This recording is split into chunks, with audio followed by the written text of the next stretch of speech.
coach yang sering menangani tentang development dalam tim. Nah, nanti kita kenalan sama beliau ya.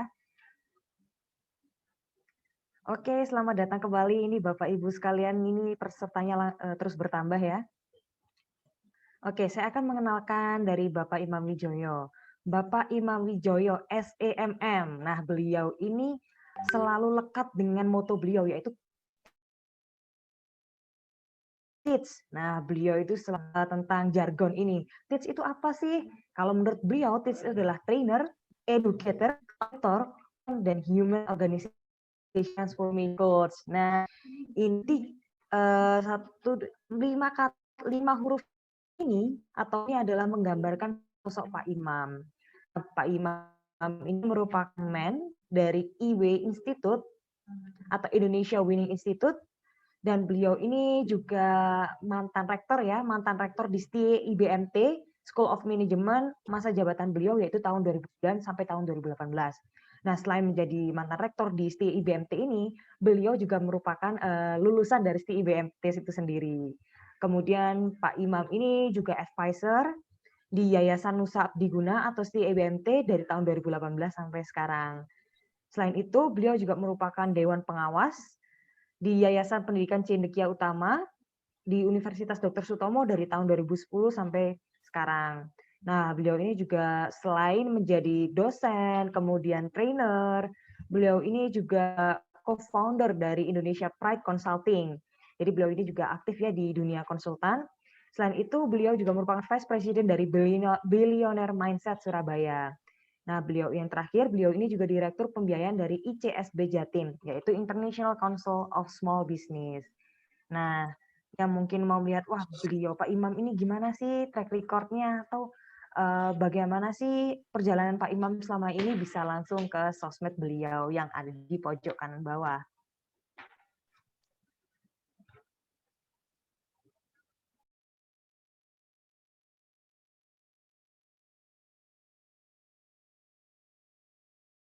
Profil dari trainer kita atau tutor kita hari ini yang akan menemani kita sampai jam 4:30 sore.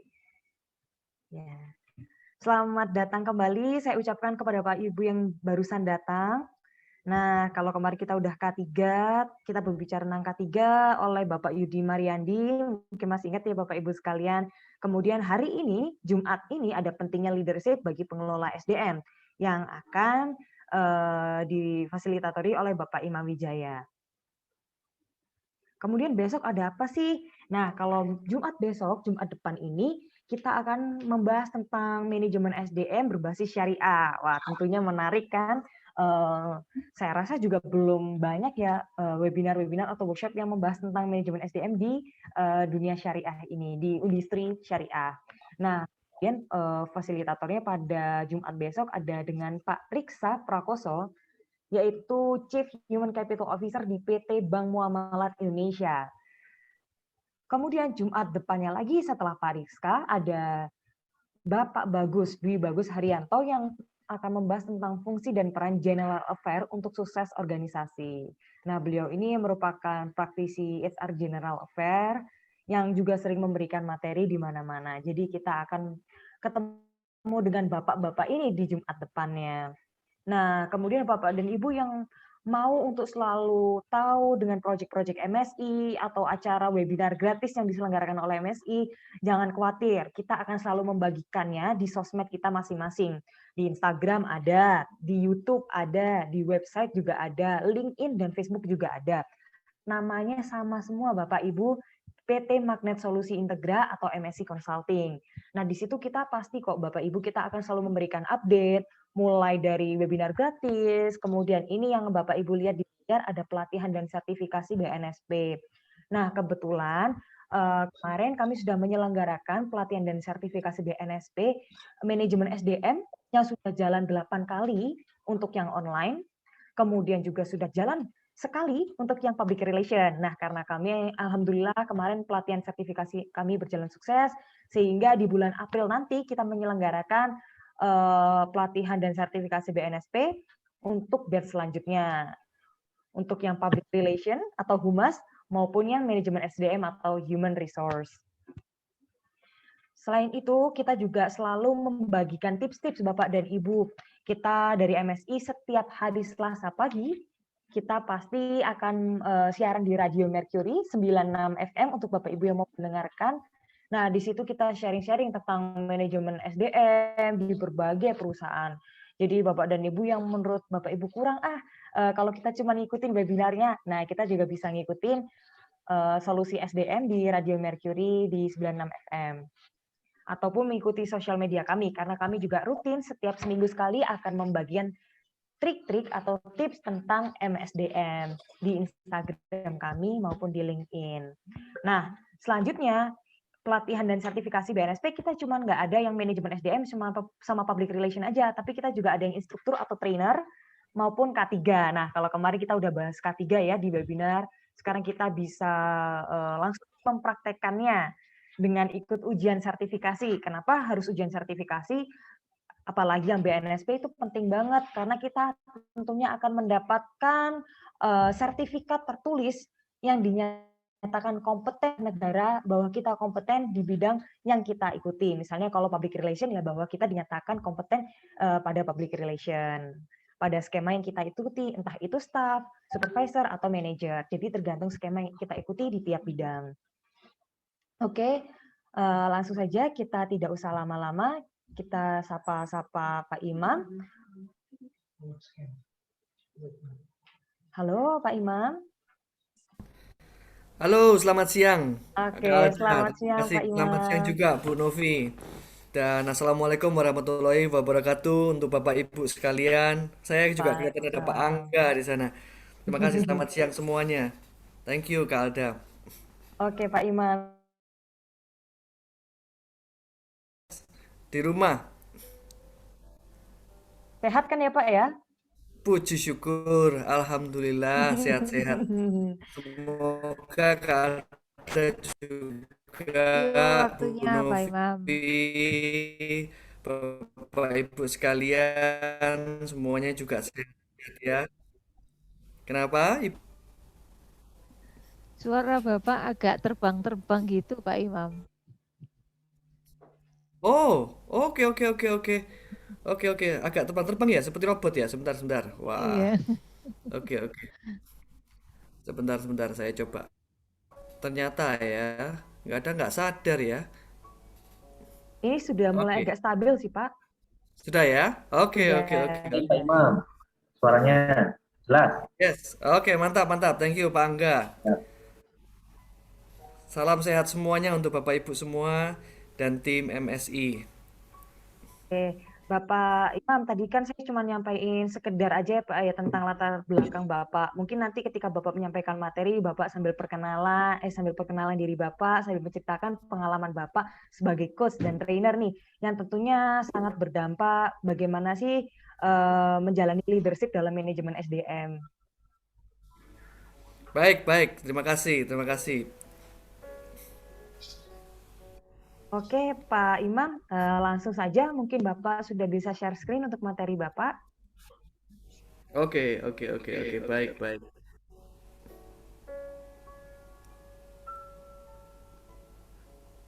Sekali lagi selamat siang Bapak Ibu. Selamat siang Bu Novi. Mohon izin Bu Novi. Selamat siang, tadi saya kelihatan Pak Angga, mungkin juga ada beberapa teman yang lain yang mungkin ada di layar yang lainnya ya. Selamat siang Bapak Ibu, semoga sehat semua. Senang sekali meskipun kita bertemunya lewat layar begitu ya. Jadi kita masih flat gitu ya. Tetapi semoga di antara Bapak Ibu sudah ada yang dapat vaksin asik gitu ya, vaksin nomor satu, nomor dua, kalau kurang bisa nomor tiga Bapak Ibu. Vaksin sendiri ya, itu vaksin flu ya Bapak Ibu ya. Semoga Bapak Ibu sudah ada yang dapat vaksin dan lain sebagainya begitu. Saya sendiri belum begitu. Nah, eh, bagi yang belum tidak apa-apa, kita tetap vaksin yang ada di kepala kita begitu ya. Vaksin apa yang masuk di dalam badan dan pikiran kita dan hati kita. Mari kita tetap jaga hati dan pikiran kita supaya kita tetap sukacita, tetap happy, tetap bahagia, tetap berkarya begitu. Nah, terima kasih juga ini hari ini saya mendapat kesempatan untuk sharing tentang pentingnya leadership bagi pengelola SDM. Mantap ini. Mungkin Bapak Ibu juga banyak sekali di antara Bapak Ibu dari praktisi HR begitu ya, yang sehari-hari berkecimpung dengan manusia. Asik ya. Gitu. Ada orang yang mengatakan, Pak Imam kenapa kok gondol gitu ya. Ini salah satu impact dari berkecimpung dengan banyaknya manusia begitu ya. No, it's just joking. Saya yakin Bapak Ibu banyak sekali berkecimpung dengan manusia, juga banyak banyak berkecimpung dengan sistem, bagaimana mengorganize, memanajemeni tim Anda di perusahaan Anda masing-masing begitu ya. Tentu di systemize seperti apapun juga tetap ada dinamikanya karena kita tetap berhubungan dengan manusia. Nah, kadang-kadang memang kalau berhubungan dengan mesin saja atau berhubungan dengan sistem aja kadang-kadang bisa ada hal-hal yang tidak terduga begitu kan terjadi, apalagi dengan manusia. Tetapi Bapak Ibu, saya ingin mengatakan hari ini terima kasih Bapak Ibu telah menjadi praktisi HR. Terima kasih Anda telah menjadi orang-orang yang berkecimpung di dunia manusia begitu ya, sumber daya manusia. Mengapa? Karena sebetulnya Bapak Ibunya semua tim di perusahaan Anda ya Bapak Ibu ini begitu kan. Ya Bapak Ibu ini yaitu Bapak Ibu daripada semua tim yang ada di perusahaan Anda. Larinya semua ke HR begitu. Ada masalah ke HRD begitu ya. Ditegur oleh atasan, dikirim ke HRD begitu kan. Ada masalah pribadi ke HRD begitu kan. Ada masalah uang, kalau bisa juga pinjam sama HRD begitu ya. Nah kalau sudah kayak gitu lebih baik kantor kita ditutup dulu ya sementara ya, itu ruangan kita. Nah tetapi peran daripada HRD ini luar biasa, praktisi HR ini luar biasa. Karena setiap bisnis, saya percaya setiap bisnis itu berkembang oleh karena orang-orang di dalamnya.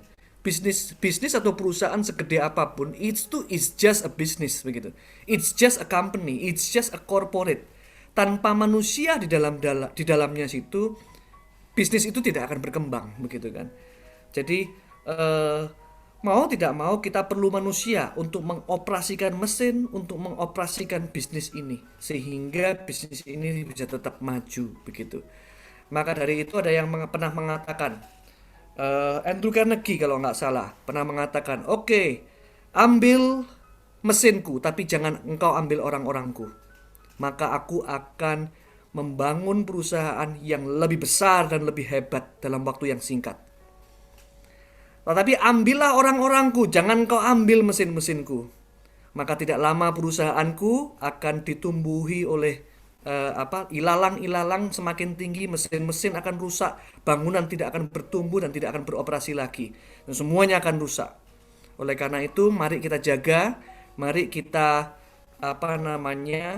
bangun relasi, mari kita bangun usaha kita, tim kita untuk memajukan perusahaan kita, dan perusahaan kita akan memajukan ekonomi bangsa ini begitu ya. Dan peran itu besar dipegang oleh para HR begitu ya, para praktisi HR luar biasa.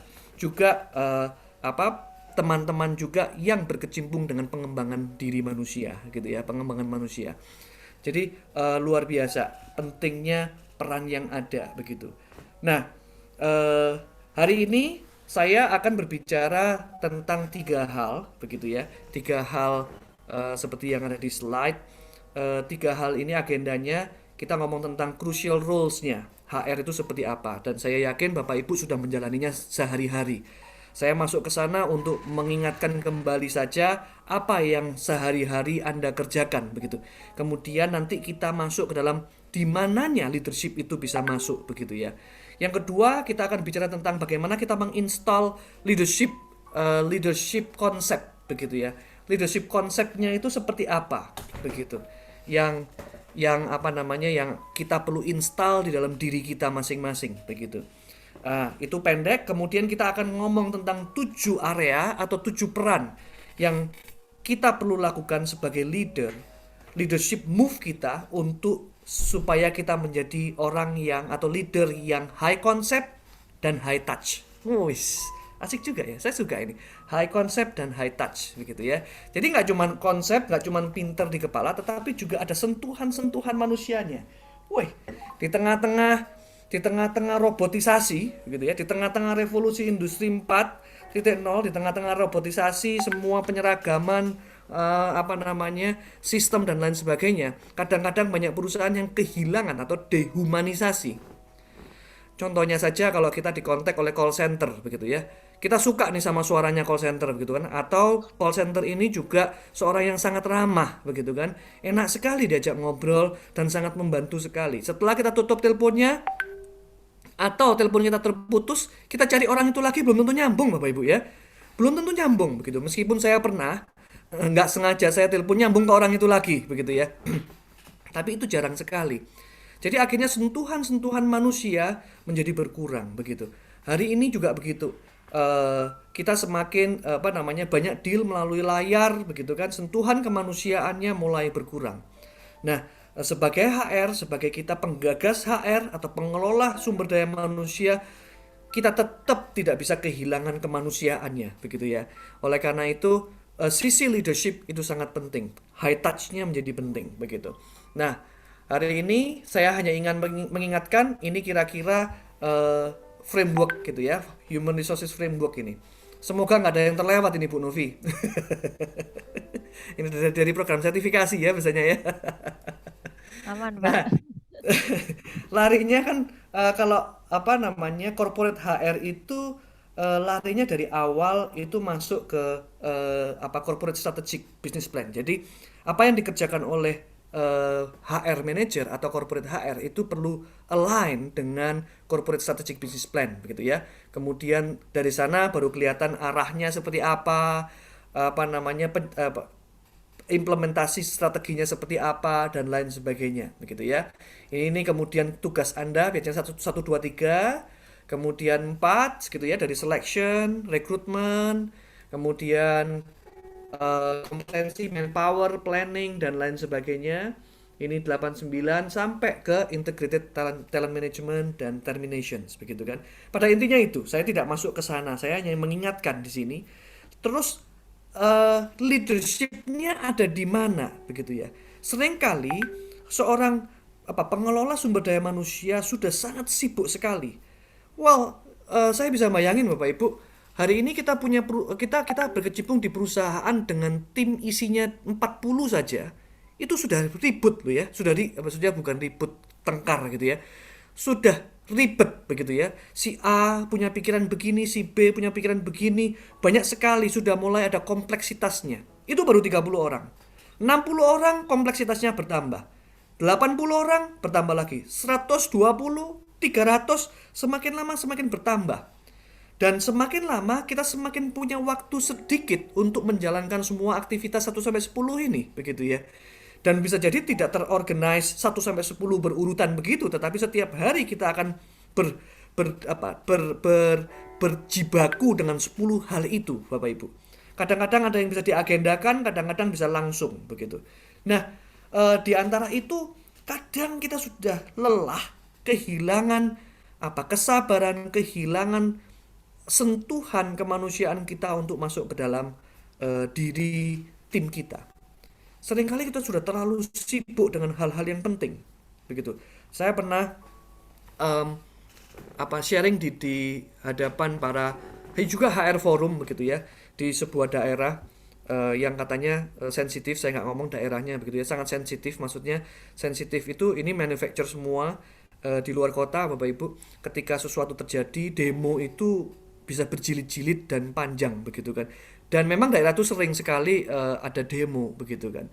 Jadi akhirnya para HR ini kasihan juga begitu. Para HR ini mestinya kan berhubungan dengan sumber daya manusia, tetapi akhirnya sibuk untuk mereteli gitu, bahasa Surabayanya mereteli gitu.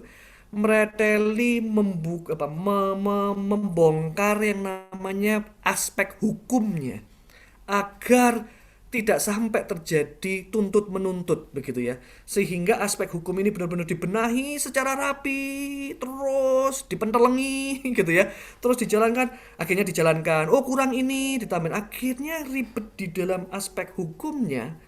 Sampai ketika ketemu dengan tim, pikirannya adalah apa kerjaanku berikutnya, karena tidak hanya aspek hukum yang harus kita, ada aspek-aspek yang lain kan, ya 10 hal ini. Jadi akhirnya kita terdorong untuk menjadi orang yang task oriented. Ya, task oriented, what next? Kayak dokter lah ya. Oh ya, ibu sakit apa? Silakan baring, tak tak tak tak tak tak, selesai. Pak dok, enggak apa-apa. Loh, terus kok bisa saya seperti ini? Enggak apa-apa, sudah, bentar lagi saya kasih obat, selesai. Loh dok, saya sudah, next please, begitu ya. Intinya next please, segera, next pasien, begitu kan. Karena kesibukan kita, begitu. Karena kesibukan pengelola sumber daya manusia. Nah, terus leadershipnya seperti apa? Semoga hari ini bisa menjadi pengingat buat kita semua, Bapak Ibu, untuk kembali ada sisi-sisi manusianya, sisi-sisi leadershipnya yang kita bisa terapkan di dalam dunia kita sehari-hari. Atau bahkan Bapak Ibu juga sudah mempraktekannya, begitu ya. Nah, mari kita sharing bersama-sama Bapak Ibu tentang hal itu. Dan saya akan masuk ke dalam model HR rules, begitu. Ini menjadi basis kita nanti bahasanya, begitu ya.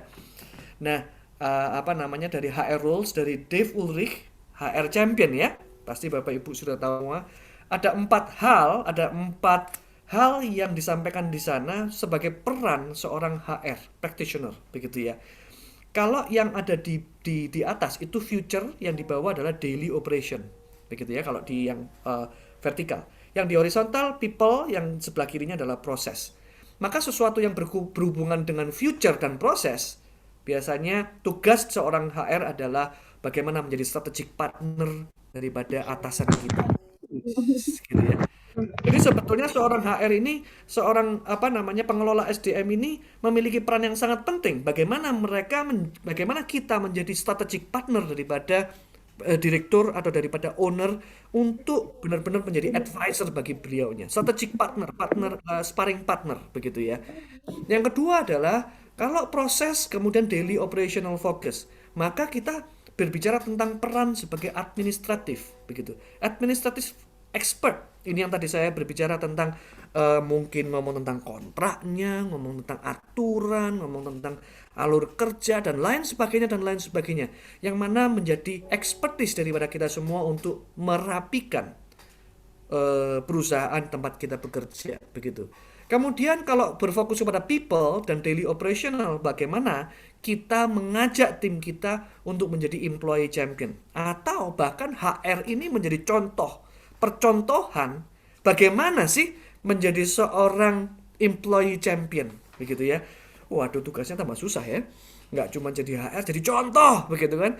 Jadi contoh seorang employee champion itu seperti apa, begitu. Kemudian bisa memotivasi, menginspirasi teman-teman semua untuk mendorong untuk menjadi champion di tempat masing-masing. Dan yang tidak kalah penting, ngomong tentang future, strategic focus, dan people, kita menjadi change agent. Nah, change agent, agen-agen perubahan. Agen-agen perubahan itu kadang-kadang ada orang yang ngomong, Pak, berubah itu tergantung arahnya loh, Pak. Kadang berubah itu bisa jadi lebih jelek, tapi berubah bisa jadi lebih bagus gitu ya. Berubah badan saya bisa jadi lebih gemuk karena nggak pernah olahraga, tetapi bisa juga badan saya berubah menjadi six pack, begitu kan. Nah, hari ini kita bicara tentang change agent itu yang baik ya Bapak Ibu ya, membawa ke tingkat yang lebih bagus, begitu ya. Nah, seperti itu. Jadi HR partners ini berpartner dengan line managers untuk memimpin dan kemudian memfasilitasi perubahan dan lain sebagainya. Ini di sini Anda bisa lihat, begitu ya. Dan bagaimana kita bisa mengatur pengukuran seseorang menjadi seorang employee champion itu seperti apa, begitu ya. Nah, ini adalah model peran HR yang sangat krusial yang disampaikan oleh Dave Ulrich, gitu ya. Nanti 7 hal ini saya mencoba masuk ke sana tidak lepas dari 4 ini, begitu ya. Strategic partner, kemudian change agent, kemudian employee champion and administrative expert, begitu. Nah, yang kedua adalah kita berbicara bagaimana kalau gitu sisi leadership itu seperti apa. Karena salah satu program atau salah satu peran kita adalah sebagai strategic partner, sebagai sparring partner daripada pimpinan kita, maka kita salah satu yang perlu kita lakukan adalah kita perlu punya frekuensi berpikir yang sama. Begitu ya. Nah, ini adalah salah satu tugas yang berat, begitu. Karena apa? Kita ada di tengah-tengah, begitu. Peran yang di tengah ini adalah peran yang sangat sentral karena motor penggerak perusahaan ada di dalam middle management. Tetapi pada saat yang sama bukan hal yang mudah karena kita perlu menerjemahkan apa yang disampaikan dari atas, dari owner atau pimpinan kepada kita, dan kita menyampaikannya ke dalam tataran operasional. Wah, ini tantangan, begitu ya. Kadang-kadang kita terjebak di dalam operasional sehingga kita lupa ketika berhadapan dengan owner, kita berbicara tentang bisnisnya. Begitu ya, dari sisi bisnisnya. Kadang-kadang kita lupa memandang sisi bisnis dan strateginya, kemudian menyampaikan itu kepada tim yang ada di bawah kita, tidak kita sesuaikan bahasanya ke dalam tataran operasional sehingga mereka bingung, begitu ya. Ini bukan hal yang ini memang bukan hal yang mudah, tetapi peran ini ada di kita semua, begitu. Seringkali saya memberikan contoh hal yang paling simpel yang biasa dilakukan, begitu ya. Bagaimana menerjemahkan service excellent misalkan di dunia kampus dengan kepada para office boy. Waduh, sulit sekali, begitu kan. Kadang-kadang mereka juga ada, ya sudahlah, bersihin kamar mandi ya seperti biasa, begitu kan. Ada hitam-hitam juga nggak peduli, gitu kan. Ya sudahlah, dilakukan seperti biasanya lah, begitu. Agak susah, begitu kan. Ya udah bersih nih Pak, begitu kan. Yang namanya definisi bersih itu lain, begitu kan. Jadi akhirnya saya tahu bahwa definisi bersih itu harus didefinisikan, kan, begitu ya. Jadi yang pernah saya lakukan misalkan di dalam dunia kampus, ketika kita menerjemahkan visi untuk memberikan yang terbaik kepada para mahasiswa, kita melihat mahasiswa adalah para calon-calon pemimpin di luar di masa depan. Terus menerjemahkannya seperti apa begitu kepada para office boy, begitu. Biasanya saya mencoba untuk datang ke ruangan kelas-kelas, dilihat adakah yang masih kotor, adakah yang masih bersih, begitu kan. Biasanya di sela-sela tuh ya, di laci gitu kan, di meja, di selipan-selipan itu masih kotor sekali.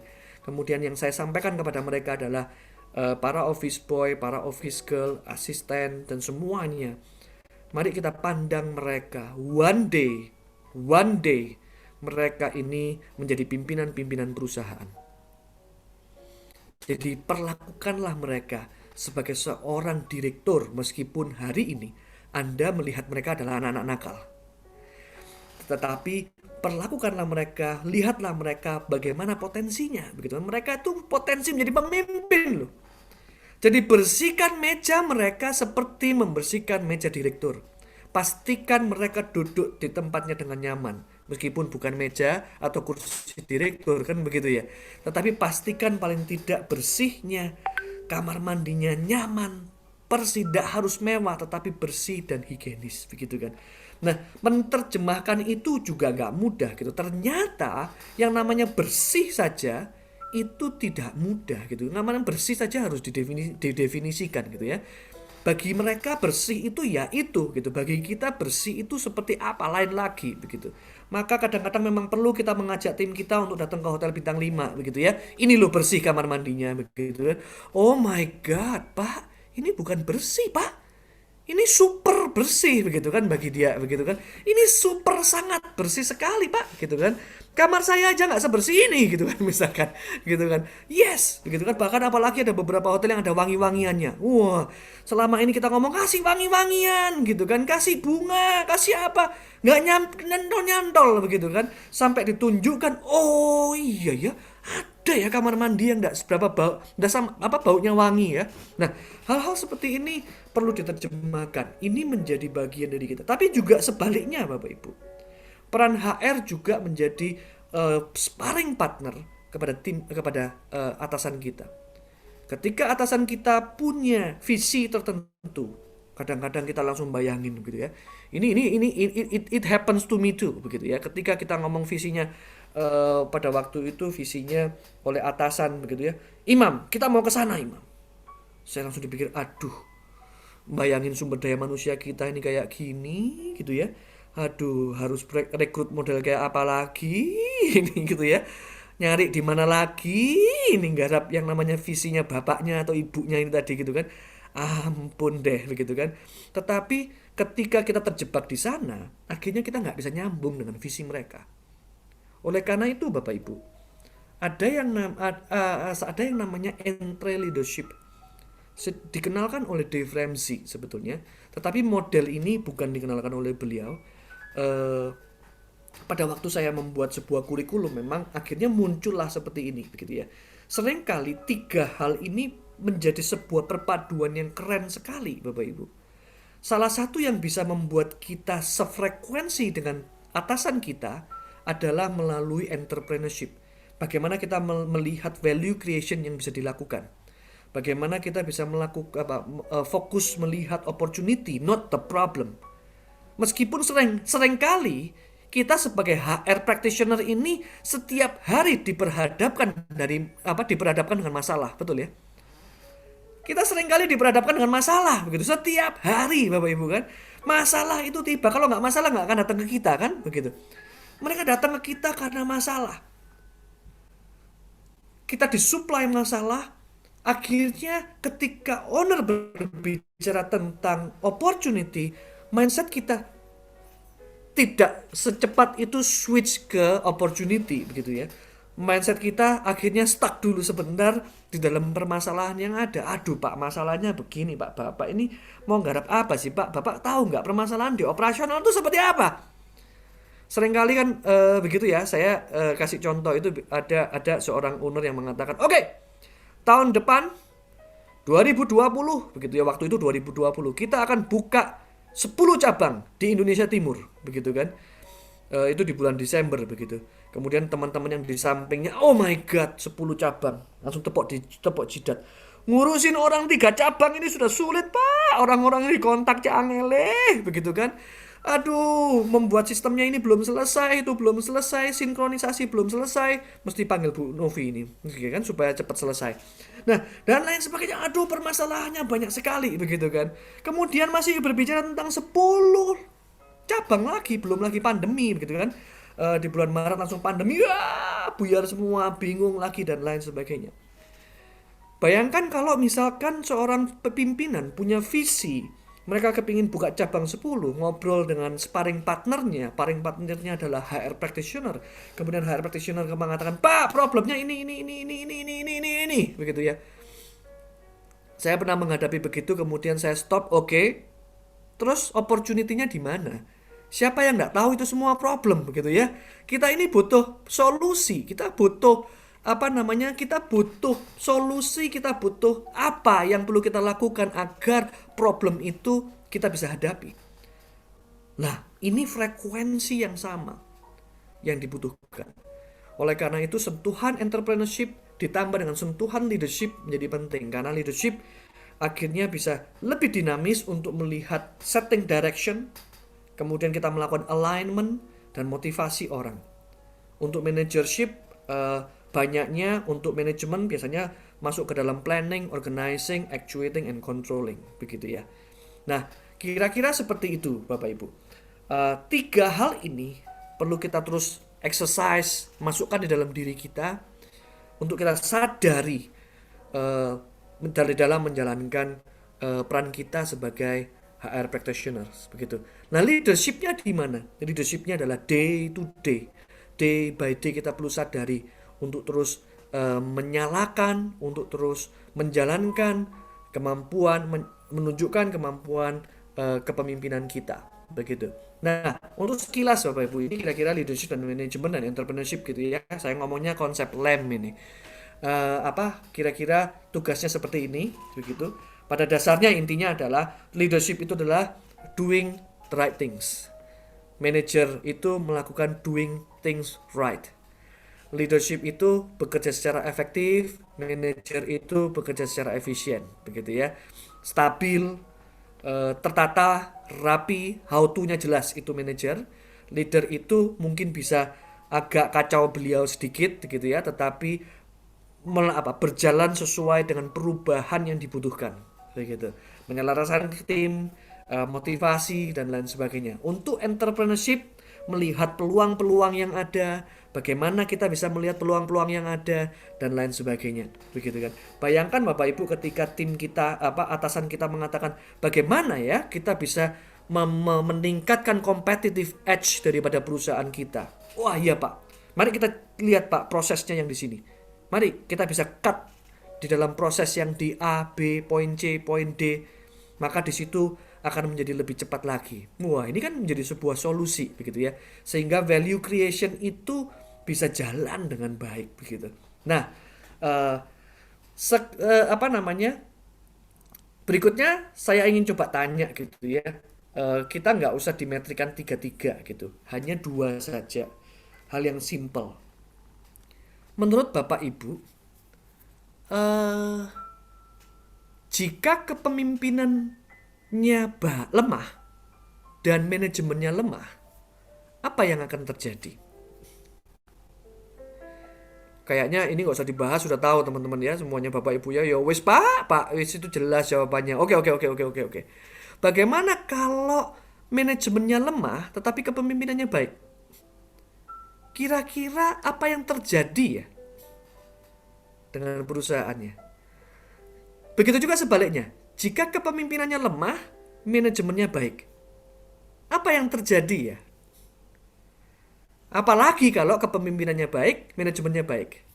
Nah, mengacu dari definisi-definisi tadi, diskusi-diskusi tadi, menurut Bapak Ibu, apa yang terjadi? Anda boleh unmute, begitu. Anda boleh sharing di chatting juga boleh, Bapak Ibu mohon berkenan. Unmute silahkan. Anda bisa sharing apa pandangan Bapak Ibu sekalian sebelum kita masuk ke dalam poin berikutnya. Saya melihat ada Ibu Dara Anggun yang raising hand ya. Ada yang bisa dibantu atau ada yang bisa dibanting, Ibu Dara. Dibanting. Silakan, Ibu.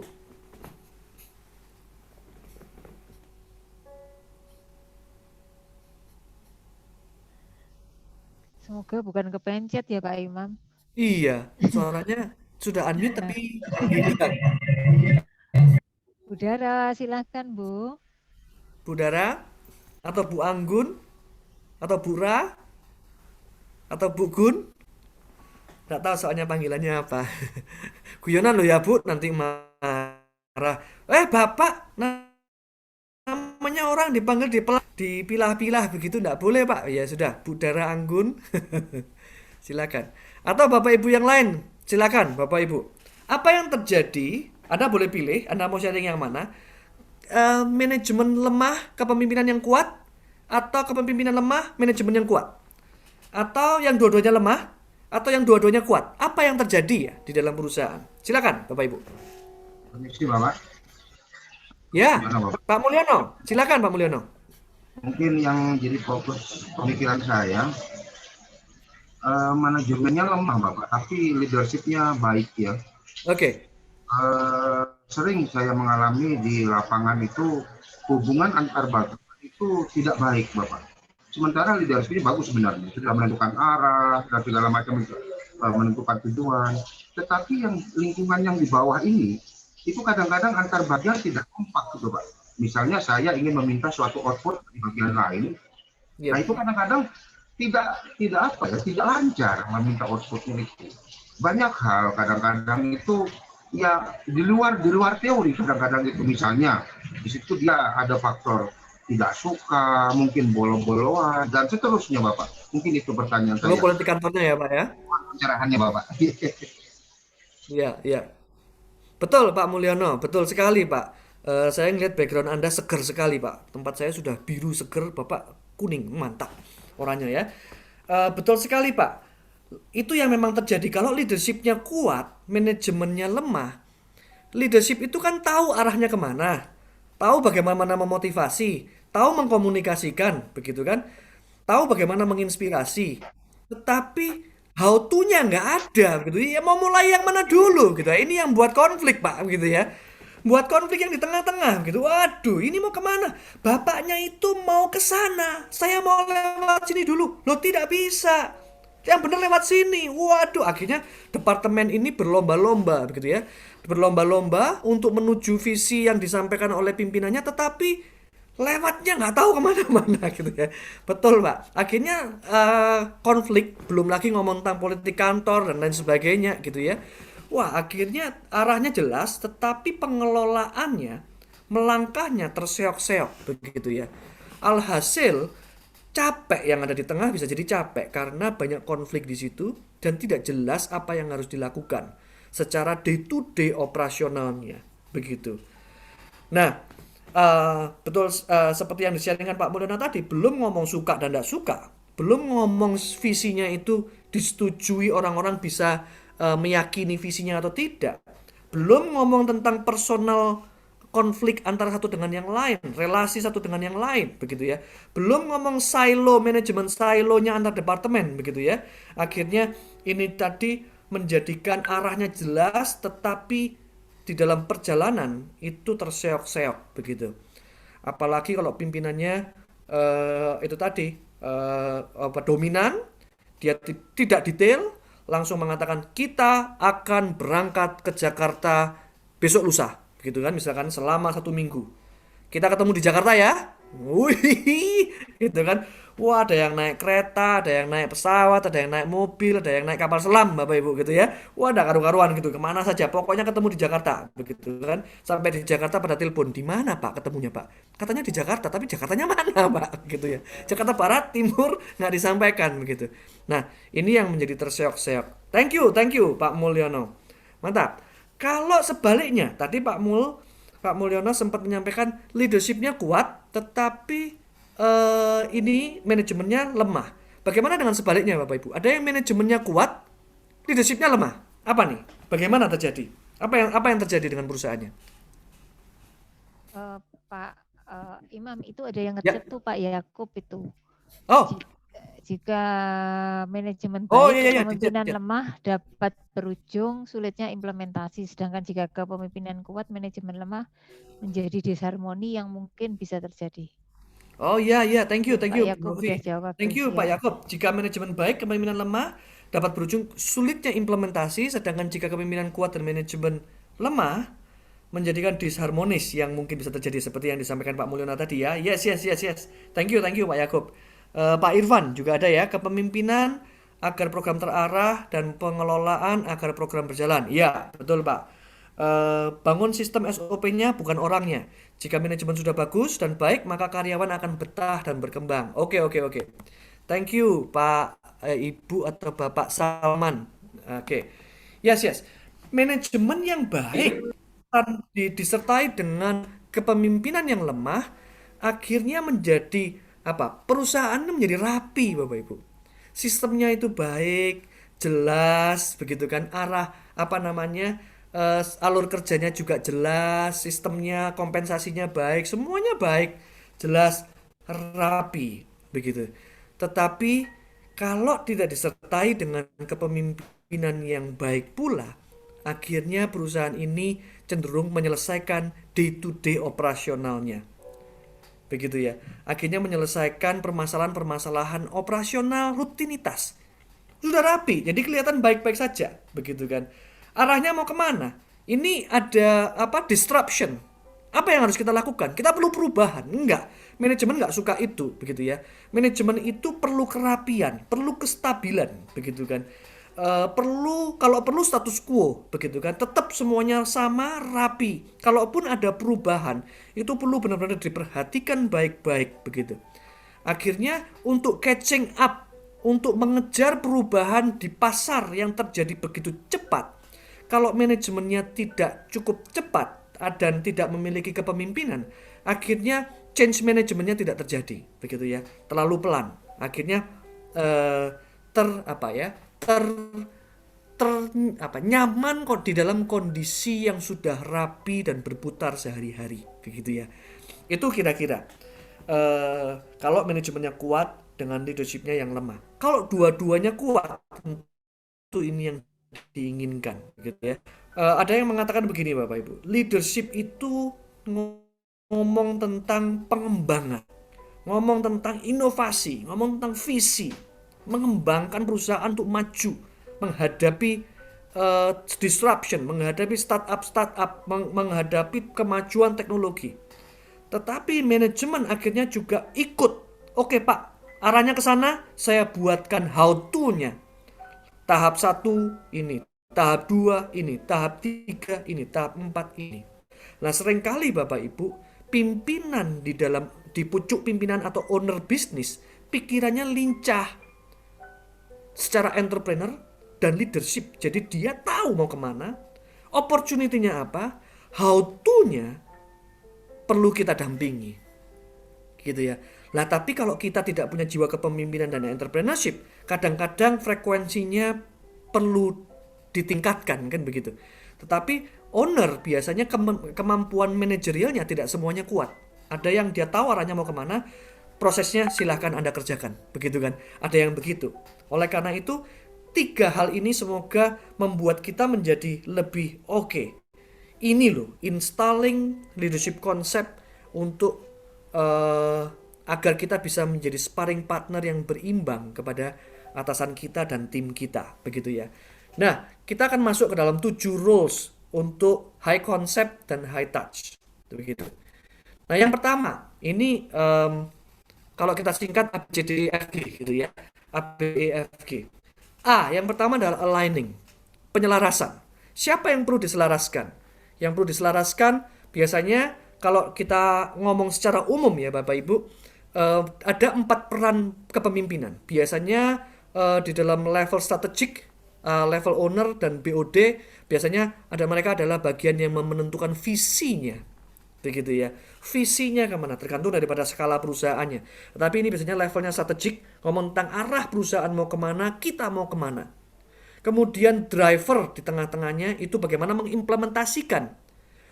Mereka yang ada di posisi driver, di dalam posisi Bapak Ibu semua ini, adalah mereka yang bisa menerjemahkan visi atasan untuk menjadi operasional. How to-nya jelas. Kemudian manajer ini yang mengimplementasikan ke dalam kehidupan sehari-hari, yang dibantu oleh frontliner. Nah, siapa yang di-aligning? Siapa yang perlu diselaraskan? Perlu diselaraskan diri kita dulu, perlu menyelaraskan kepada visi perusahaan, kemudian menyelaraskan juga kepada tim yang ada di bawah, menyelaraskan kepada kanan kiri kita. Tantangannya sebagai seorang HR practitioner adalah, atau bagi kebanyakan leader adalah, mengerjakan visi yang bukan milik sendiri. Ini tantangan. Mengerjakan visi yang bukan milik sendiri. Ada orang yang bisa mengerjakan visi yang miliknya sendiri, diyakini sendiri, maka dia akan menggebu-gebu, hasratnya sangat kuat, karena dia tahu tujuannya akan kemana. Tetapi ketika kita join di dalam sebuah perusahaan, para HR practitioner yang memiliki owner atasannya, maka kita perlu melihat visi perusahaannya kemana, dan kita perlu menyesuaikan langkah kita. Nah, ini hal yang tidak enak, begitu ya. Hal yang tidak menyenangkan, begitu. Oleh karena itu kita perlu sadari, kita sendiri juga perlu membangun, menyelaraskan diri kita, menyelaraskan ritme, kecepatan, peran kita sebagai sparring partner, sebagai strategic partner daripada atasan kita. Sehingga ketika atasan kita punya visi dan tidak punya how to mencapainya, kita yang akan buat how to-nya. Begitu. Ya, ada tantangan yang lain, begitu ya. Kadang-kadang ngomong visi itu lebih cepat daripada menyiapkan timnya, begitu ya. How to-nya, gitu ya. Ngomong 5 tahun ke depan kita mau seperti ini. Wah, how to-nya itu ya kan. Kita semua kan tahu kalau rak seperti apa, gitu kan. Panjangnya seperti apa, detailnya seperti apa, dan lain sebagainya, begitu. Oleh karena itu, kita perlu terus menyelaraskan diri setiap hari ke dalam 4 hal ini. Menyelaraskan diri ke atas dan menyelaraskan diri ke bawah. Dan peran kita sangat besar Bapak Ibu. Peran HR practitioner sangat besar. Kenapa?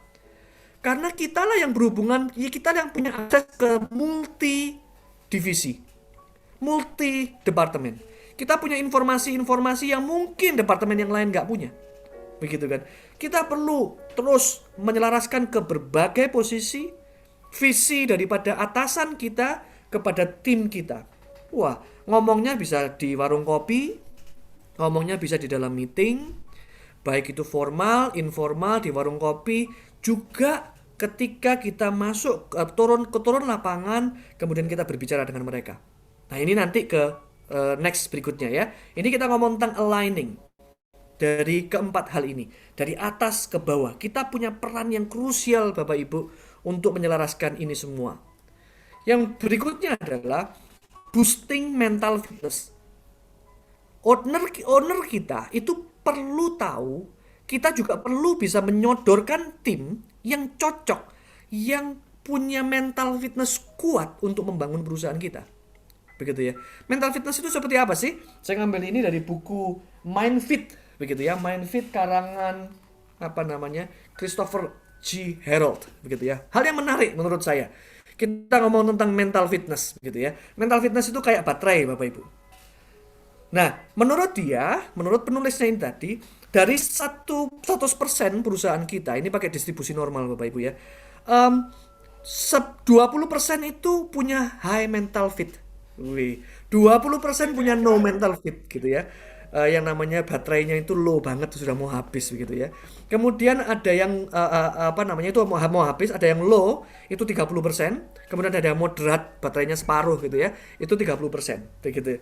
Nah, biasanya high mental fit ini tadi orang-orang yang sangat yang sangat proaktif, yang perform well dan lain sebagainya. Biasanya 20% begitu. Coba Anda cek di dalam perusahaan Anda berapa orang begitu ya, yang kira-kira di dalam tim Anda dulu lah begitu. Kira-kira berapa orang. Nah, ciri-cirinya seperti apa? Mereka yang punya ciri-ciri high mental fit itu 20% tadi adalah mereka yang bisa catching up dengan budaya kerja yang cepat. Mereka kerja itu lebih daripada yang diharapkan, begitu ya. Mereka bisa mencapai hal-hal yang besar, begitu. Anda ajak mendaki itu seneng lah dia. Ayo kita bikin perubahan, kita cari value creation. Ayo Pak, asik Pak. Kita majukan perusahaan kita. Ayo Pak, ayo, begitu ya.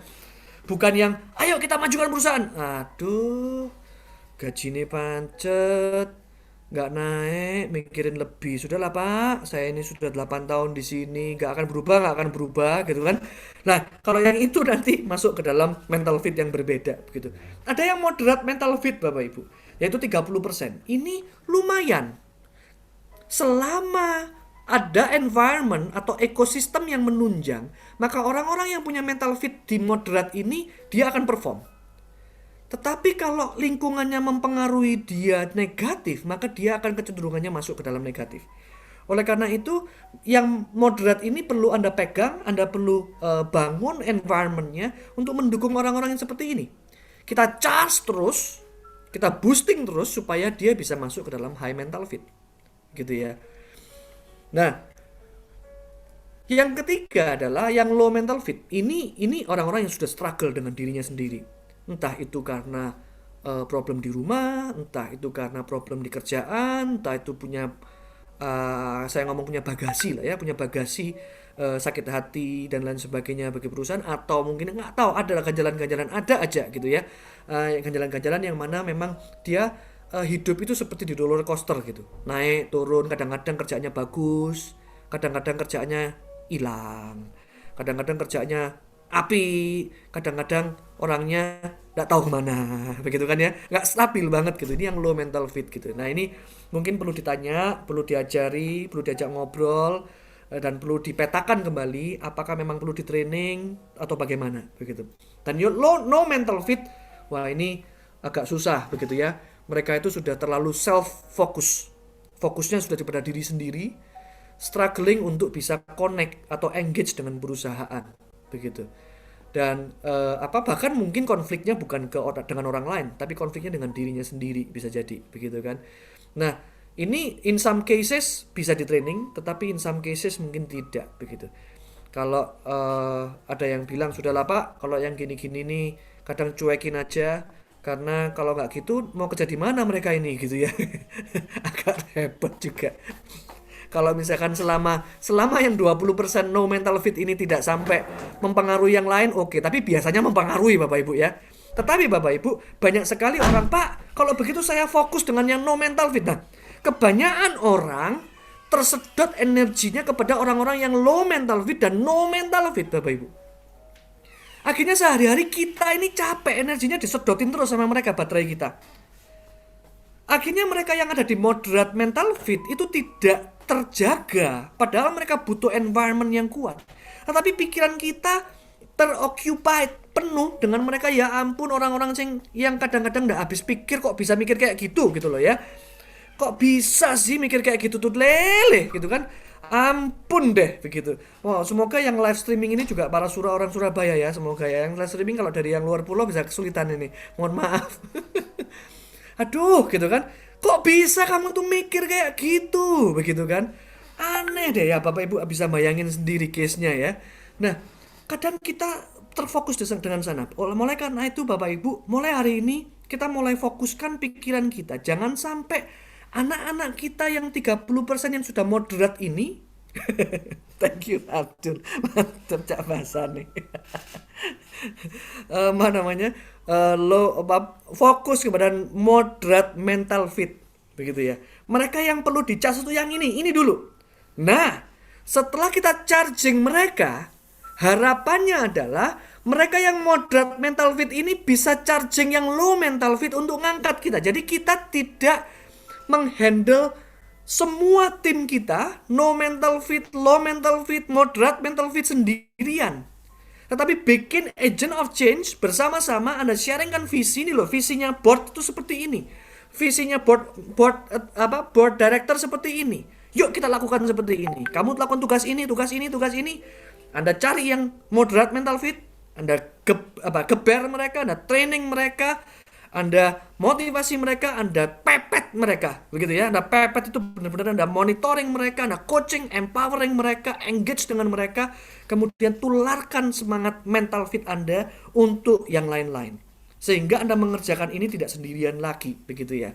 Nah, responnya seperti ini Bapak Ibu. Orang-orang yang mentally unfit itu biasanya lebih banyak emosi, menyalahkan orang, agresif, begitu ya. Kayak tembok begitu, jejak ngomong kayak tembok, mendal begitu kan, karena temboknya sudah terlalu tinggi. Kemudian ada negativity, gampang sekali terseret, nyinyir nyinyir gitu kan, negatif dan lain sebagainya. Kemudian dalam hal mencari kepemimpinannya, kita tahu pasti ini poor. Dan bayangkan Bapak Ibu, bayangkan kalau mereka yang ada di low mental fit kemudian memimpin timnya. Waduh, timnya akan jadi seperti apa? Nular biasanya ya. Nah, mereka yang di mentally fit manager biasanya akan lebih asertif, lebih bisa encouraging, lebih calm begitu ya, lebih positif, lebih konstruktif gitu ya, lebih efektif, lebih dalam performance itu lebih baik begitu. Kira-kira seperti itu kalau kita bisa melihat dari respon-respon mereka. Nah, di dalam bagian ini kalau nanti saya berikan slide ini ke panitia, ke tim MSC kalau Anda butuhkan ini untuk memetakan silahkan. Kira-kira mungkin di kepala Anda sekarang siapa sih yang high mental fit, low mental fit gitu ya, kira-kira. Boleh ya, memang sedikit judgment Bapak Ibu ya, sedikit judgment, tetapi bukan lebih ke judgment, lebih ke penilaian Anda secara subjektif begitu. Oke, Pak Roseno Hendrat Mojo ada pertanyaan ini. Cak nanya, kalau ada teman satu tim tugaskan pada tim organization development, mungkinkah berhasil? Iya. Kalau dia sendirian dan dia memimpin, lebih baik memang ada temannya yang high mental fit. Tapi yang high mental fit kadang juga capek ya, kayak gini. Jadi kalau bisa memang orang-orang yang low mental fit ini diperlengkapi dulu begitu. Cuman kadang ditunjuk saja kan bukan wewenang kita untuk bisa melarang itu begitu ya. Nah, ini memang perlu diwaspadai. Dengan Anda tahu bahwa beliaunya low mental fit, maka kita jadi aware.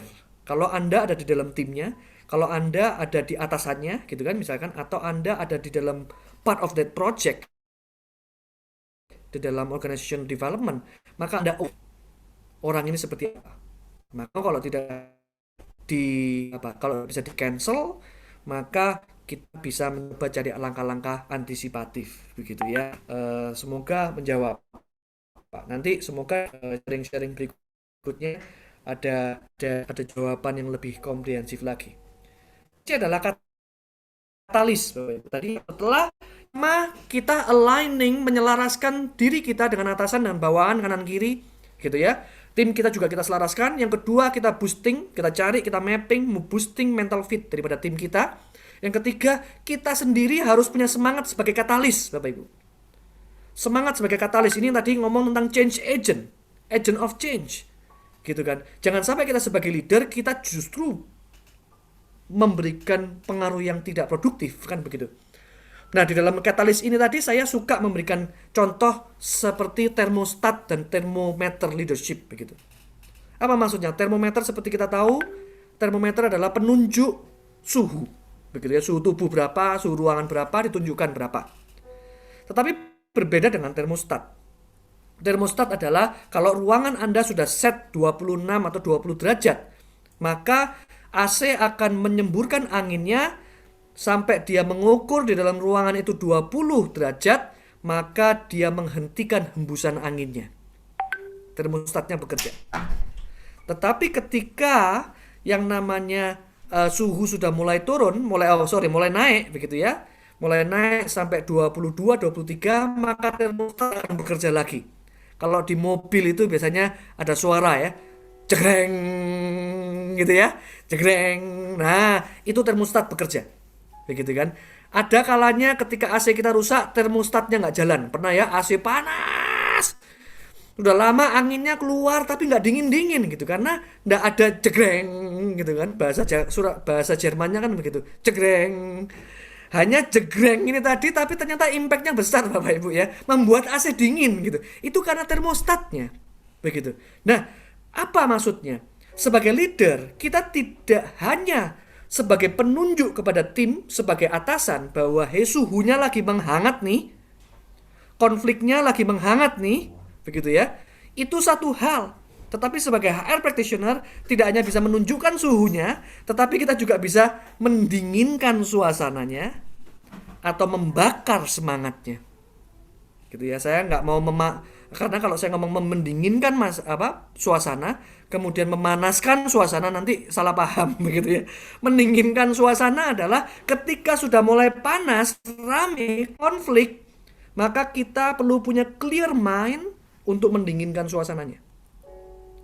Tetapi ketika mereka mulai dingin dan diam, tidak beranjak, tidak produktif, tugas leadership kita, panggilan leadership kita untuk manasin mereka, untuk membakar semangat mereka, untuk mengajak mereka, untuk merubah mereka.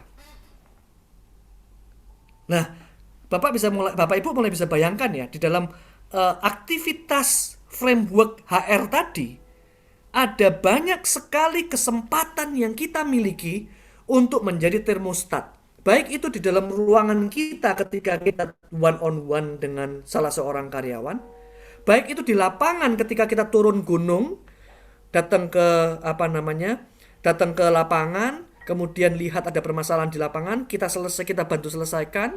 Ini juga begitu kan. Nah, ini juga menjadi sebuah cara begitu. Nah, ini. Oleh karena itu kita perlu punya semangat untuk menjadi seorang yang katalis, begitu ya, punya semangat perubahan. Tidak hanya termometer, tetapi juga termostat. Nah, Bapak Ibu, di sini ada sedikit tes nih, supaya meramaikan nih sedikit. Ini bisa menunjukkan, begitu ya. Anda bisa cek aja, ambil kertas kosong, gitu ya. Ambil kertas kosong. Anda tuliskan angkanya berapa, 1 sampai 5, begitu, tidak perlu ditulis semuanya. Tuliskan aja nomor 1 misalkan. Anda lebih banyak menyuruh dan berasumsi Atau Anda lebih banyak bertanya, mendengarkan, dan belajar kepada tim Anda? Begitu.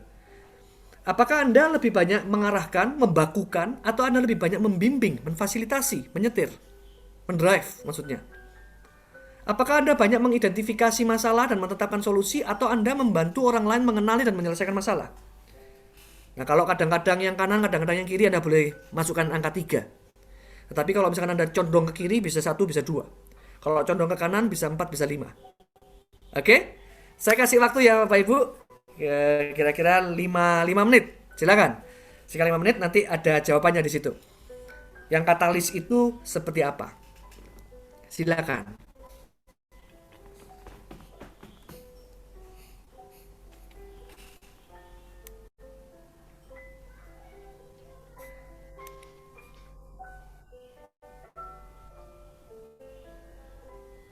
Ini self assessment gitu ya Pak Imam ya berarti ya?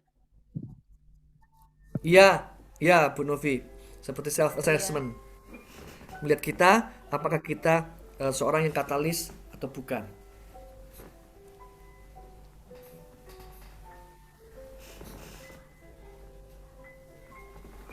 Oh, full screen ya? Sepertinya sudah full screen ini. Iya. Full Pak. Sebenarnya udah full. Sudah full screen, Pak. Agak dibesarkan. Pak Imamnya kalau misalnya di sampingnya ada gambar pembicara, Pak Imamnya dikecilin sementara enggak apa-apa, Pak. Sudah saya hilangkan malah. Iya. Enggak, ini buat Iya. Bapak yang bertanya tadi, mungkin yang bagian lainnya iya. Itu yang di view-nya itu dilihat full screen gitu. Jadi lebih kelihatan full, yang lain enggak kelihatan.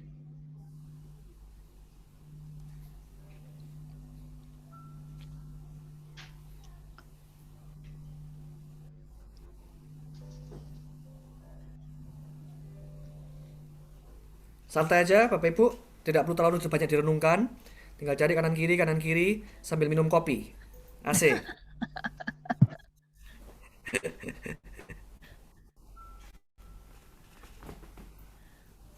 Pak, hampir udah sejam lebih loh Pak. Ini nggak terasa Pak Imam. Wah, iya. Nanti kan sampai 4:30. Iya. Terlalu asik Pak ngobrol Gas. sama Bapak. Thank you. Iya. Ngobrol sama Pak Imam ini kalau saya pasti nggak selesai-selesai. Ini teman segala zaman. Ngomong segala macam omongan. Iya. Ada aja ya Bu ya yang diajak ngomong. Iya, ada aja gitu ya. Dan kita suka kayak kalau di TV itu ada yang gosip atau silet gitu ya. Kita suka silet-siletan gitu ya, Pak. Iya. Maksudnya membahas kasus itu kita. Iya. Terlalu banyak case, jadi akhirnya kalau ketemu bahasnya case study gitu ya. Iya.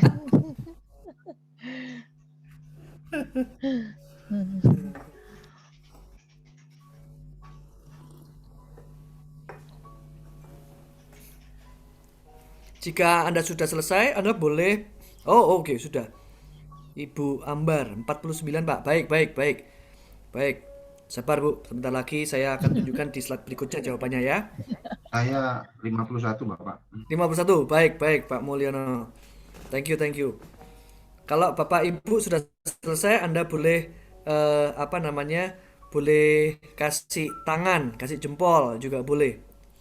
Kasih hati juga boleh, kasih smiling face juga boleh. Sesuai dengan selera Anda. Mau unmute juga boleh.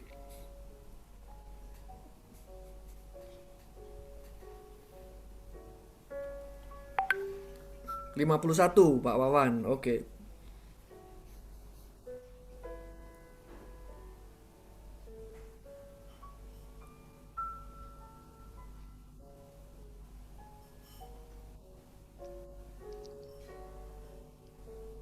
Ini backsound-nya menenangkan Pak, membuat kepingin santai gitu ya. Ya, ya Bu Novi. Semoga nggak kepingin tidur, cuman sekedar relax gitu ya. Semoga Iya, sekedar Bapak Ibu, relax. ya, semoga Bapak Ibu sekalian nggak kepingin tidur. Tapi semoga nggak mengganggu ya Bapak Ibu, kadang Oh, karena enggak. ada Serius beberapa enggak? orang yang terganggu kadang gitu-gitu, nggak ya? Oke, oke. Enggak. Soft sekali kok suaranya. Iya, mm-mm. Pak itu ada yang sudah done tapi rahasia itu Pak Nur Rahmat. Rahasia, Pada mau tahu nafsu. atau mau tahu banget gitu. Rahasia. Baik, baik Pak, baik. Boleh private chat, boleh Pak. Mau Nah, ini tahu Pak atau mau tahu Iskandar. banget gitu. Nah, ini Pak Iskandar betul. Takutnya terlalu rileks sampai ngiler, Pak.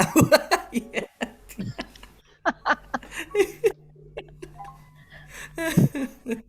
Oke, saya masuk ke contekannya ya Bapak Ibu ya. Kira-kira seperti ini Bapak Ibu. Jadi saya ini nggak apa namanya ngambil dari sebuah buku juga Bapak Ibu ya.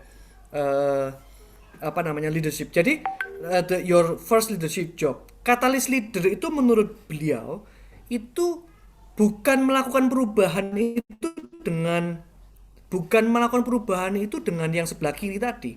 Tetapi mereka melakukan perubahan itu dengan yang lebih ke sebelah kanan begitu ya. Bukan berarti yang sebelah kiri salah, bukan. Tetapi lebih bertanya, lebih mendengarkan, begitu kan. Nah, ini paling sulit untuk seorang trainer dan seorang dosen gitu ya. Untuk mendengarkan, benar-benar didengarkan gitu kan. Kadang-kadang kita suka nebak. Nah, kamu punya pertanyaan kayak gini ya. Kamu begini toh, kamu begini toh, begitu kan.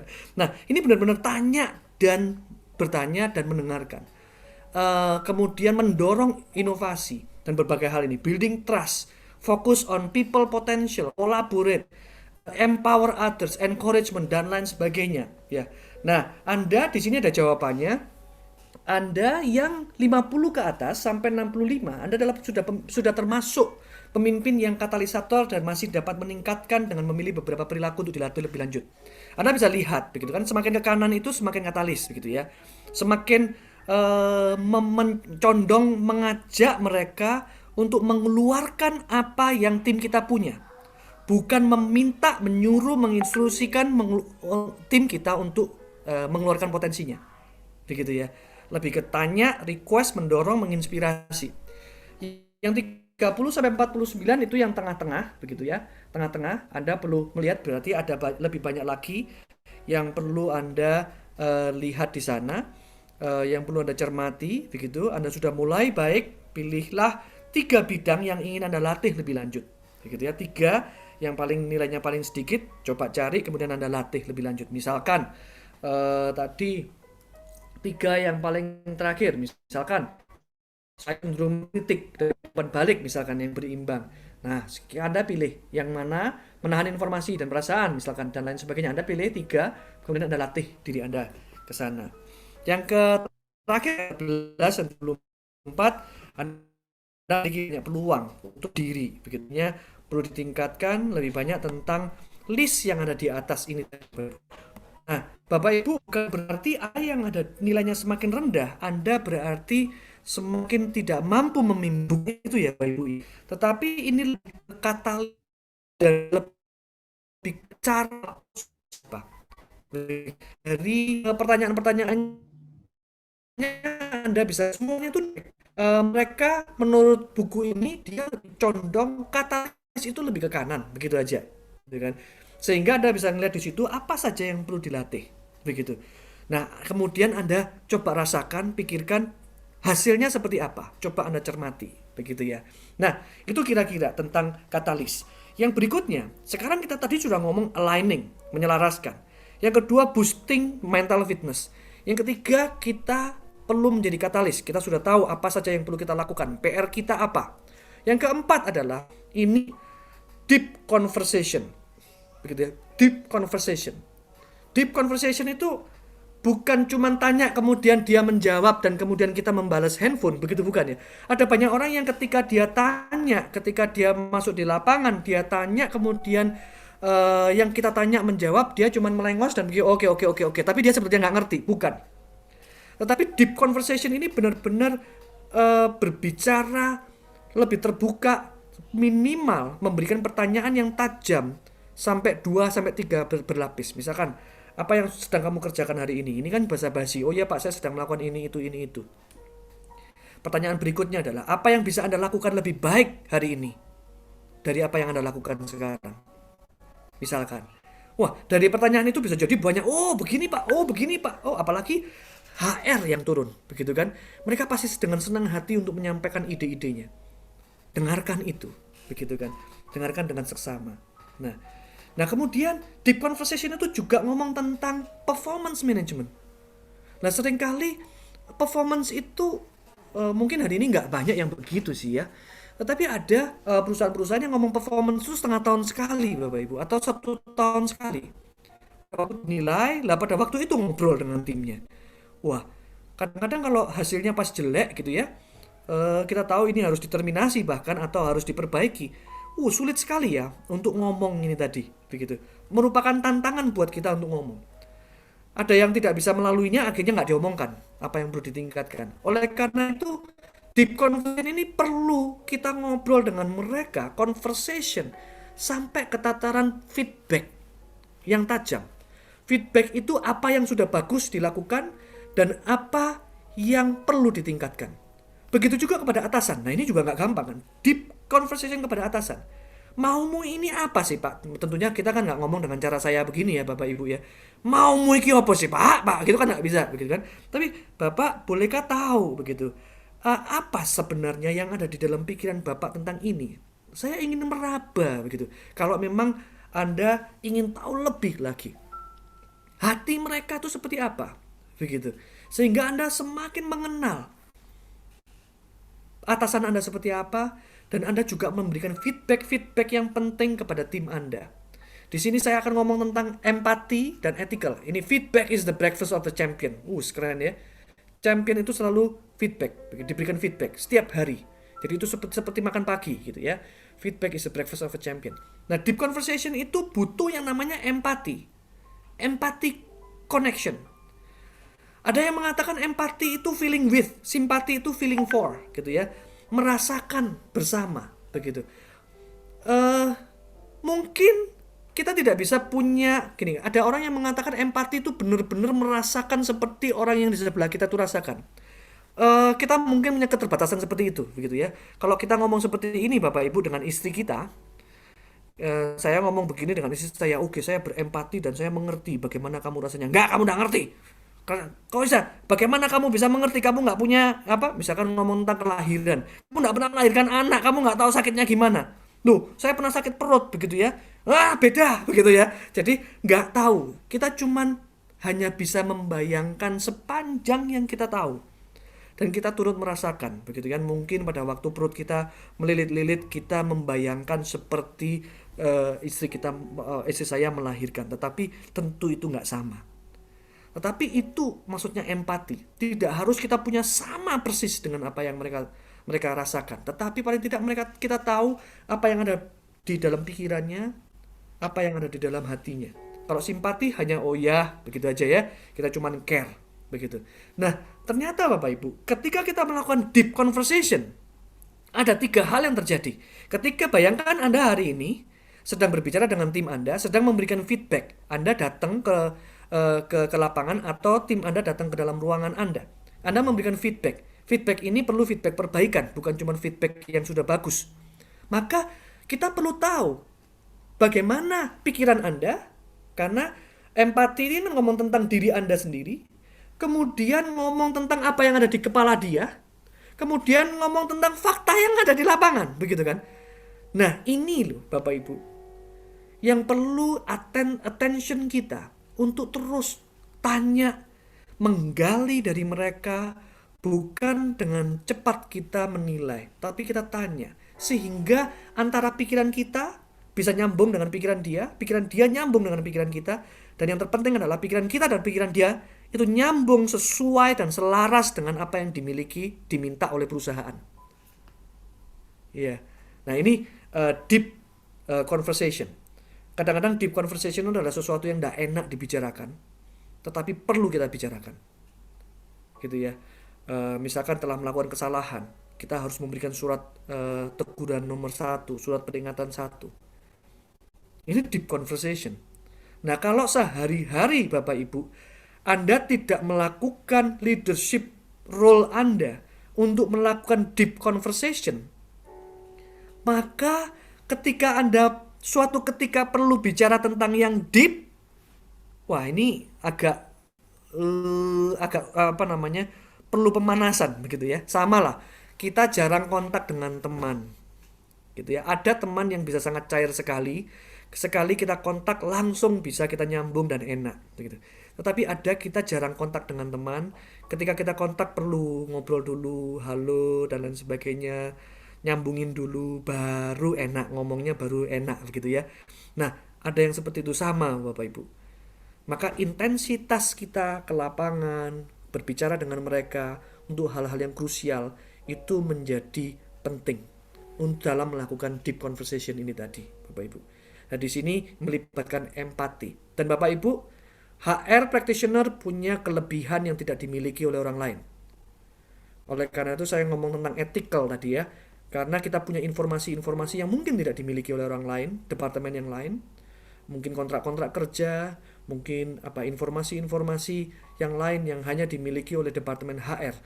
Nah, oleh karena itu kita perlu pergunakan ini dengan sekredibel mungkin supaya trust itu terbangun, sehingga deep conversation dapat terjadi dengan baik dan dengan penuh kepercayaan, begitu ya. D, yang E adalah belajar exercise agility. Gajah aja sudah belajar naik surfing begitu ya.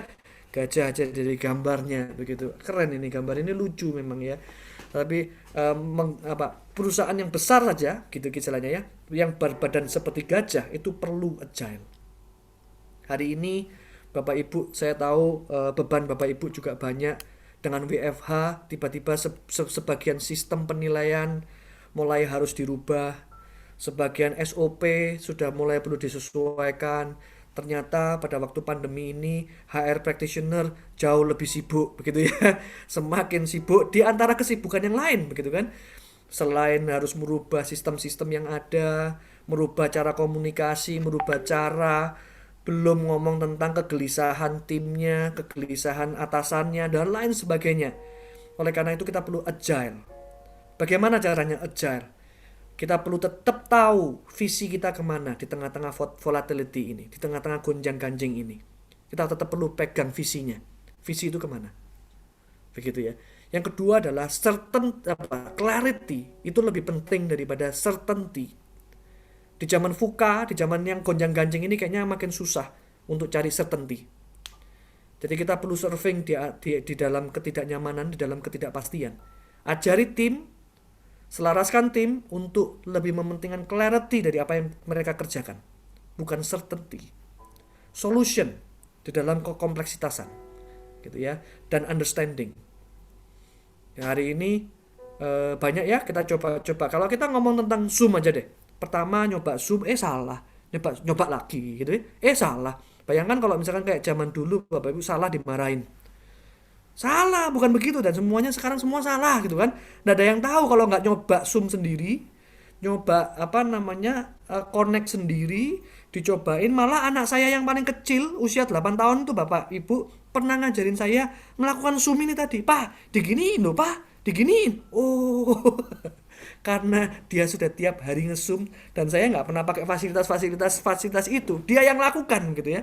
Ini begini. Ini begitu, loh, oh bisa gitu ya nak, gitu kan? Oke.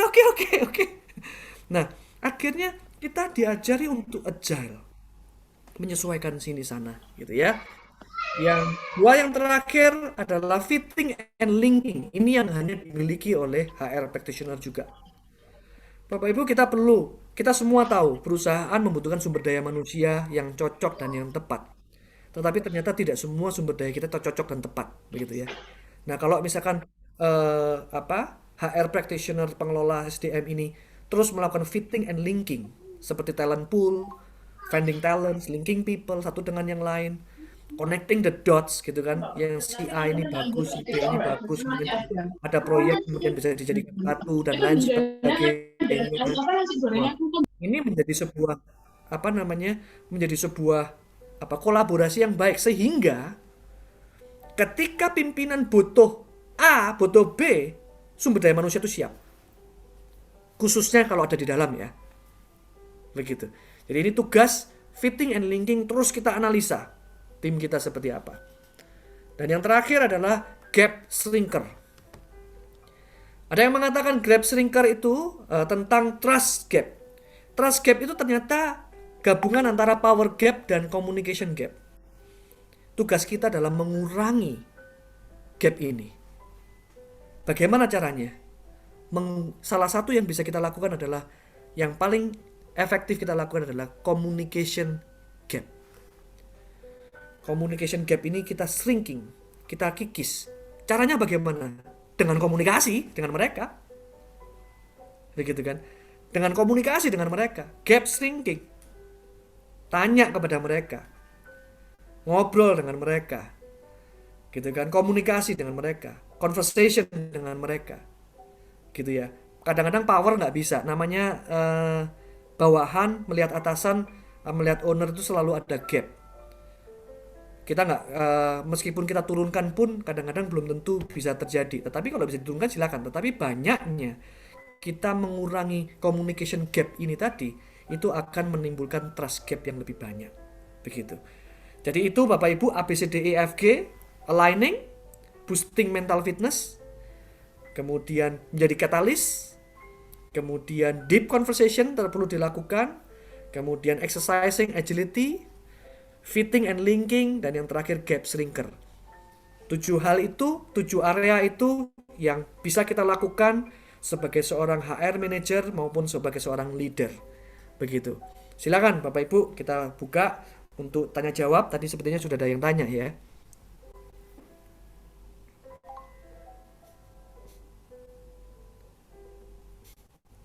Oh, oke. Saya langsung ke tanya jawab berarti ini ya. Pak Afrendi Bayu mau tanya, apakah katalis leader itu sama dengan servant leader di Scrum? Memang banyak versi Bapak Ibu tentang teori kepemimpinan dan cara kepemimpinan itu Bapak Ibu. Dan saya melihat servant leader, katalis leader, transformational leader itu saling melengkapi satu dengan yang lain begitu. Kalau saya melihat katalis ini lebih ke agen perubahan begitu ya. Kalau servant leader itu lebih ke kepemimpinan pelayan begitu ya. Lebih ke melayani gitu kan. Mengasihi, melayani tim kita. Bukan seperti zaman dulu yang otoriter, tapi mengasihi. Kita lebih ke melayani. Apa sih yang tim butuhkan kita layani.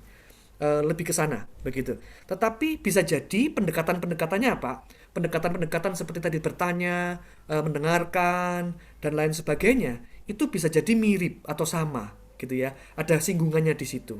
Begitu. Pak, semoga menjawab, atau jika timbul pertanyaan yang lebih jauh silakan, enggak apa-apa.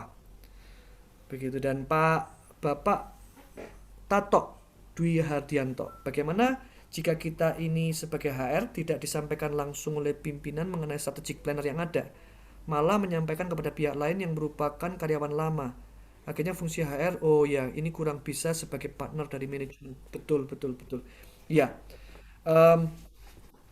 saran saya adalah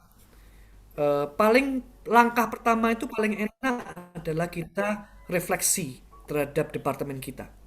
Begitu ya, sebelum kita melihat pimpinan Anda, alasannya kenapa? Karena pimpinan Anda nggak di sini, gitu kan? Nggak bisa kita tanyain, begitu. Paling enak, oke, kita lihat dalam diri kita. Kita selaras. A tadi, aligning.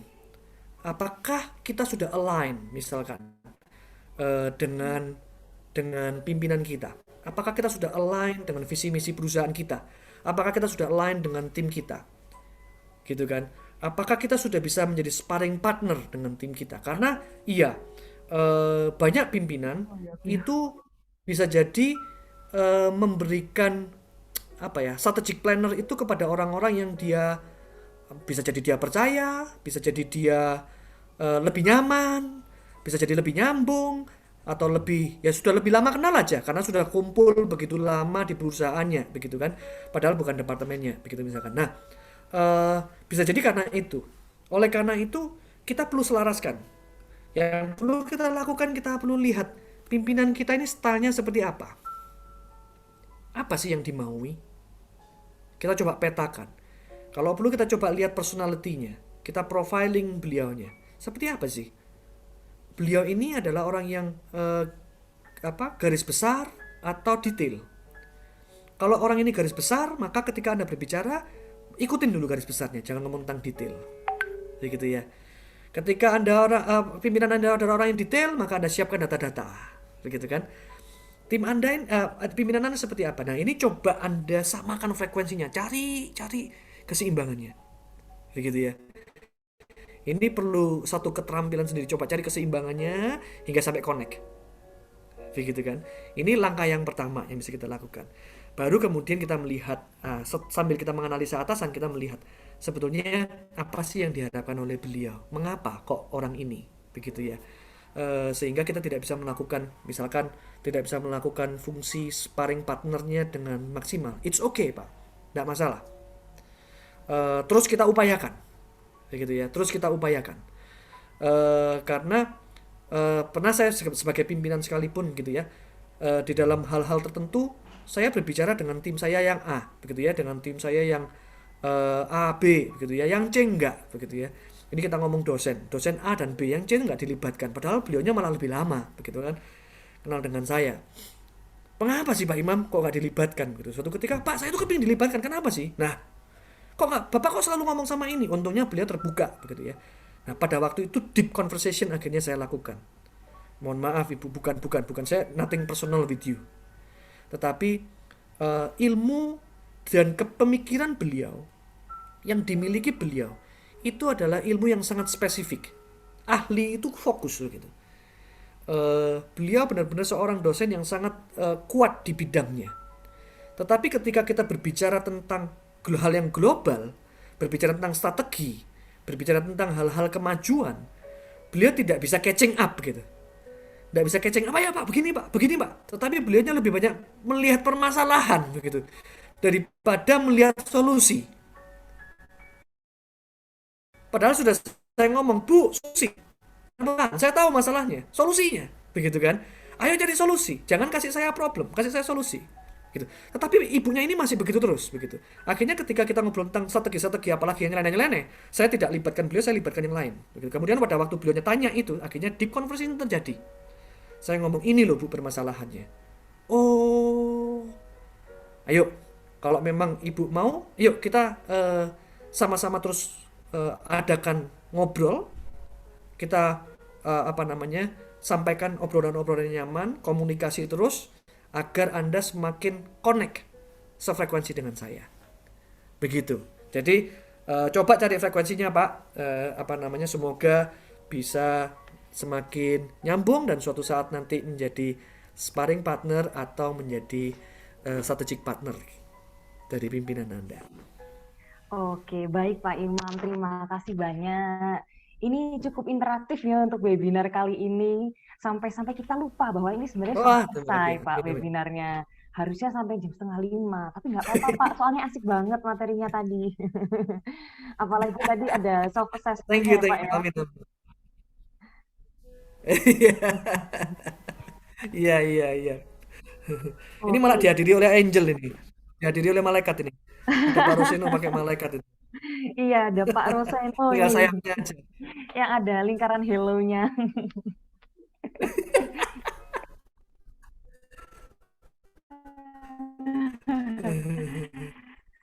Ya, Oke, terima Pak, kasih.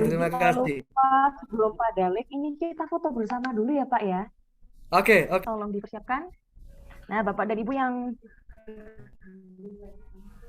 kameranya belum nyala mungkin bisa dinyalain. Nanti form feedback dan form presensi akan saya bagikan setelah sesi foto bersama ini. Jadi Bapak Ibu harap bersiap-siap nyalakan kamera. Wah, ini wajah ganteng sama cantiknya baru keluar semua ini. Iya. Nah ini Budara Anggun akhirnya keluar juga ini. Saya penasaran Bu, Maaf, ini tadi sambil kerja juga jadinya baru bisa nyalain kamera. Oke Bu. Take it easy. Oke, ini ada 5 slide. Jadi Bapak dan Ibu silakan menghadap kamera karena ini acak ya ngambilnya. Jadi senyum terus saja ya. Senyum Oke, Pepsodent. senyum Bapak Ibu. Tahan ya, masih ada 4 slide lagi yang masih difoto. Wah, cukup banyak. Ini 5 slide karena yang hadir saat ini ada 125 peserta di Zoom ini. Ini fansnya Pak Imam.